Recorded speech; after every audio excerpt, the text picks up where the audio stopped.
This is Optimal Relationships Daily, episode 1193, Boundaries in Relationships, by Lisa Merlo-Booth of lisamerlobooth.com.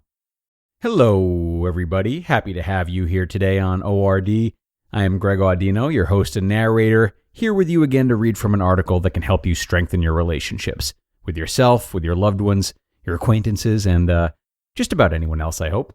Now, this article is going to talk about boundaries, which are definitely worth reading about as much as we possibly can.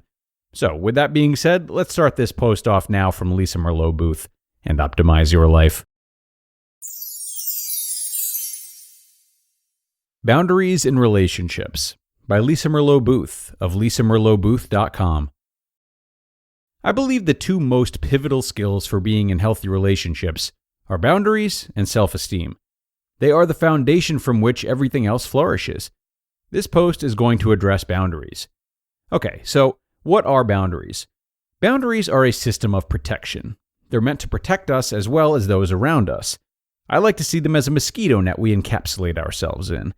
This net is strong enough to keep harmful comments, energies, insults, etc., mosquitoes, out, yet permeable enough to allow constructive criticism, authentic feedback, and true comments, like air, in. We are the controllers of our boundaries. We decide what we allow in and what we keep out. The way we determine what comes in is if it's true or not. We ask ourselves, is this true for me? Is this something I need to take in and look at? If the answer is yes, then we let it in. If the answer is no, then we simply let the comment bounce off our net, boundary, and move on. If we choose to let something bounce off our net, then it's done with. There's no need for us to get defensive, have a reaction, or stew about it. If it's not true, then don't spend time on it. Examples of things that we don't want to let in are your partner coming home in a bad mood and snapping at you, someone accusing you of something you know you didn't do, someone swearing at you, calling you a name, or putting you down. The reason you don't want to take any of these in is because comments like these are not about you. They are about the person who is speaking to you. If your partner comes home in a bad mood and is snapping at everyone in the home, then they're having a bad day. Keep your boundaries up and don't allow their bad day to become your bad day. Instead, as I once heard a person say, imagine that your net just got slimed. Spray it, wipe off the slime, and move on. Let me use the kick the dog story, only I'll use a different term than kick. Say Tom comes home and had a terrible day at work. He's angry and fed up with everything. The dog comes up to greet him, and Tom shoves the dog to the side and says, "Stupid dog." Now, is this because the dog's a stupid dog? No. It's because Tom is having a bad day, and he thinks that bad day justifies his cruelty. His comment has nothing to do with the dog. It has everything to do with Tom. It's the same with people. We need to get better at determining what we need to take in and look at, and what has nothing to do with us and we need to keep out. If, for example, you simply walk into a store and the cashier is rude to you, chances are it's not about you. So don't let it in and make it about you. Likewise, if your child is hungry, tired, and cranky and says you're stupid, use your boundaries. See it for what it is, a child who is cranky and struggling with his or her emotions. It's not about you being a bad parent. Because something is not about you, does not mean you allow your child or husband, etc., to call you names. It just means that first, you have to realize that behavior is not about you.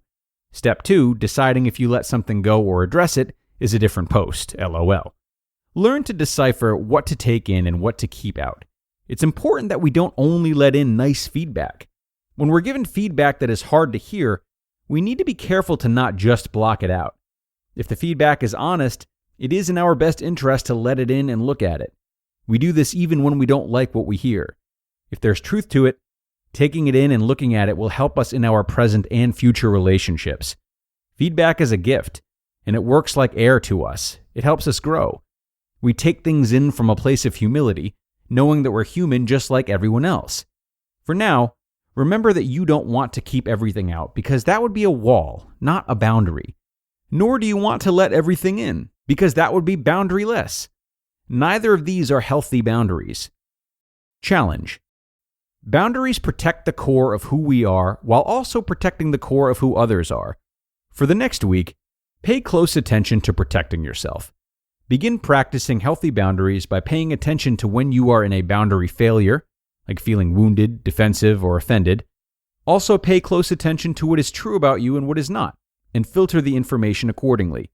Also, watch others and their use of boundaries. This is a great way to learn about your own. And one last note, boundaries are a big topic that I could not cover entirely in a post.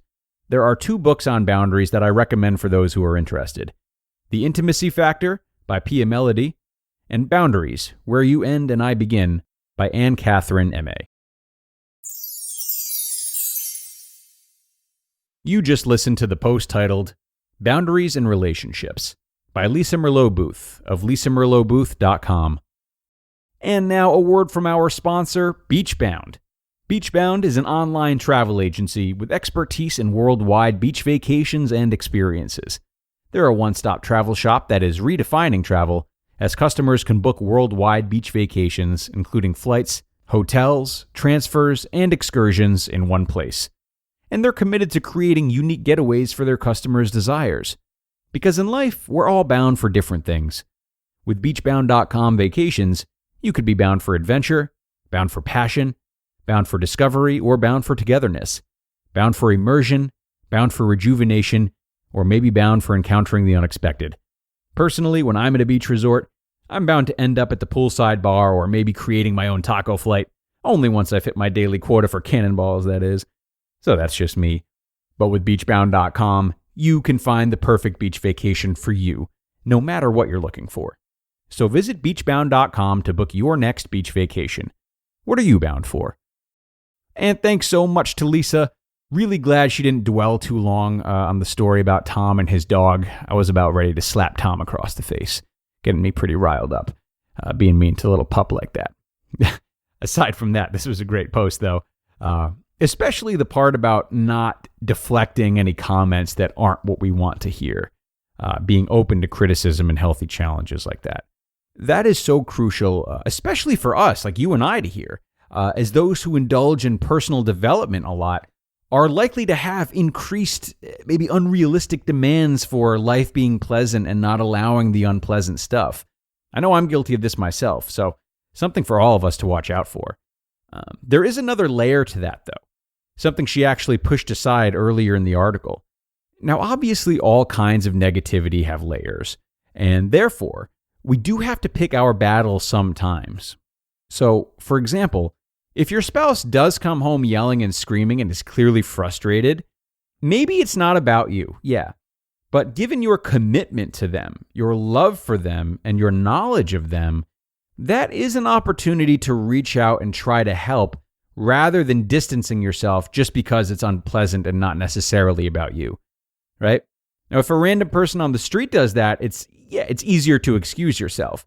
But when it comes to committed relationships that you want to keep going strong, there will be times in which we have to let those we love have their hissy fits and try to lean in and understand and support them anyway. Now, of course, boundaries still exist, like especially if you feel that you may be harmed physically. That's an entirely different circumstance.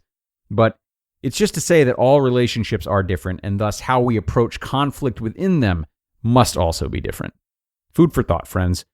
Time to be out of here, though. Thanks a million for joining me today, as always, and staying through the end. Boundaries are always an essential topic to brush up on in relationships, so I am glad I was able to share this with you today. And do be sure to come on back tomorrow, where I will have another great post for you. That's where your optimal life awaits.